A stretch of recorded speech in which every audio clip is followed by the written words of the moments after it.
Kitchen. ಬನ್ನಿ ಇವತ್ತು ಉತ್ತರ ಕರ್ನಾಟಕ ಸ್ಪೆಷಲ್ ಕರ್ಚಿಕಾಯಿ ಪಲ್ಯ ಹೇಗೆ ಮಾಡೋದು ನೋಡೋಣ.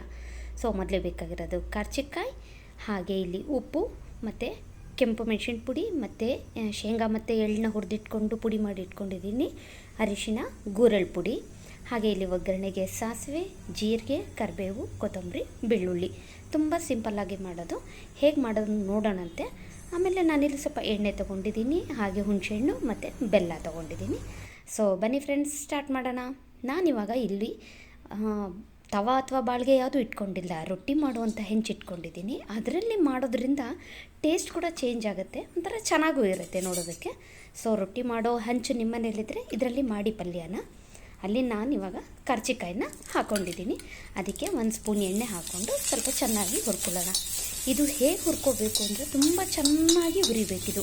ಚೆನ್ನಾಗಿ ಹುರಿದು ಇಷ್ಟು ಇರೋವಂಥ ಕರ್ಚಿಕಾಯಿ ಕಡಿಮೆ ಆಗುತ್ತೆ, ಅಷ್ಟು ಇದರಲ್ಲಿ ನಾವು ಹುರ್ಕೊಳ್ಬೇಕಾಗತ್ತೆ. ಸೊ ಇದು ನೋಡಿ, ಇವಾಗ ಒಂದು ಲೆವೆಲ್ಗೆ ಆಗ್ತಾಯಿದೆ. ನಾವು ಇನ್ನೂ ಸ್ವಲ್ಪ ಹುರ್ಕೊಳ್ಳೋಣಂತೆ. ಹೀಗೆ ಎಲ್ಲ ಚೆನ್ನಾಗಿ ನಾನು ಇದನ್ನು ಎಣ್ಣೆ ಹಾಕಿ ಮೊದಲು ಫ್ರೈ ಮಾಡ್ಕೊಳ್ಳೋಣಂತೆ. ತುಂಬ ಚೆನ್ನಾಗಿರುತ್ತೆ, ಇದು ಟೇಸ್ಟಾಗಿರುತ್ತೆ. ರೊಟ್ಟಿಗಂತೂ ಒಳ್ಳೆ ಕಾಂಬಿನೇಷನ್ನು.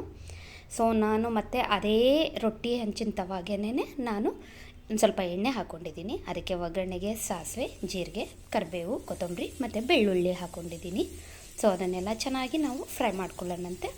ಇದು ಫ್ರೈ ಮಾಡಿ ಆದಮೇಲೆ ನಾವು ಈರುಳ್ಳಿ ಹಾಕೊಳ್ಳೋಣ. ನಾನು ಆವಾಗಲೇ ಈರುಳ್ಳಿ ತೋರಿಸ್ಲಿಲ್ಲ, ಮರ್ತೋಗ್ಬಿಟ್ಟಿತ್ತು. ಸೊ ಇವಾಗ ಈರುಳ್ಳಿ ಹಾಕ್ಕೊಳ್ಳೋಣಂತೆ. ಈರುಳ್ಳಿ ಬೇಕೇ ಬೇಕು ಇದಕ್ಕೆ, ಈರುಳ್ಳಿ ಇಲ್ಲದೇ ಇದ್ದರೆ ನಡೆಯೋದಿಲ್ಲ.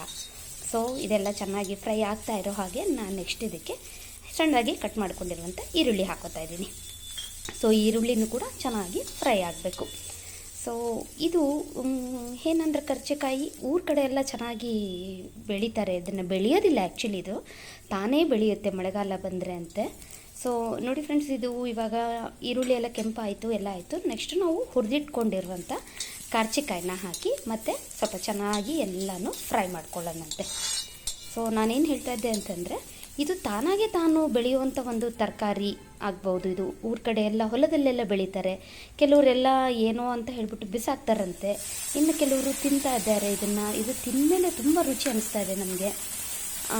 ಇವಾಗ ನೋಡಿ, ನಾನು ಇದಕ್ಕೆ ಹುಣಸೆಹಣ್ಣು ಹುಳಿ ಹಾಕ್ಕೊಂಡಿದ್ದೀನಿ. ಒಂದು ಸ್ವಲ್ಪ ಹುಣಸೆಹಣ್ಣನ್ನ ಚೆನ್ನಾಗಿ ಹಿಂಡ್ಕೊಂಡು ಅದರ ರಸ ಹಾಕ್ಕೊಳ್ಬೇಕು. ಬೆಲ್ಲ ಹಾಕ್ಕೊಳ್ತಾ ಇದ್ದೀನಿ.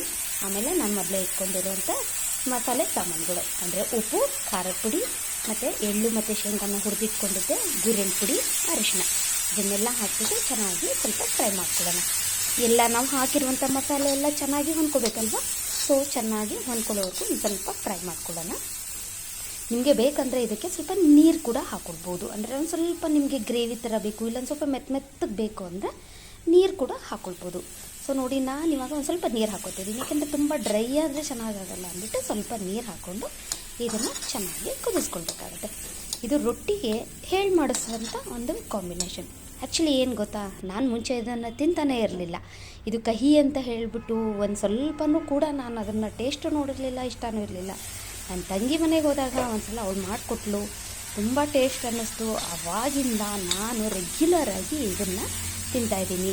ನಾನು ತಿಂದಮೇಲೆ ನನ್ನ ಮಗ ಬೇಡ ಅಂತ ಹೇಳ್ತಾ ಇದ್ದ, ಅವನು ಕೂಡ ಟೇಸ್ಟ್ ತೋರಿಸಿದ್ಮೇಲೆ ಅವನು ಕೂಡ ಲೈಕ್ ಮಾಡ್ದ.